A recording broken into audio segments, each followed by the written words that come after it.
सबका आशीर्वाद मिल रहा है।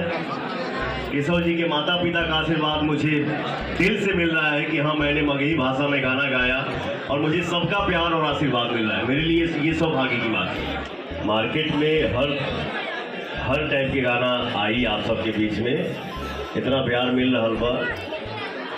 और पवन जब सैड सॉन्ग गावेला किसी भी मंच पे, और जो जनता हमारे लिए भगवान है, हमारे भाई लोग गरज देते हैं। जैसे एक गाना हरि सनहिया लगा, ये जो सैड गाने का शुरुआत किया हमारे भाई आप लोग गरज दिए, तो ये मेरे लिए सौभाग्य की बात है कि मैं सैड सॉन्ग गाता हूं तो हमारे ऑडियंस जो है वो गरज देते हैं। बहुत अच्छा सवाल आपने किया। सवाल क्या है, आपने अपने दिल की बात आपने मेरे से शेयर किया।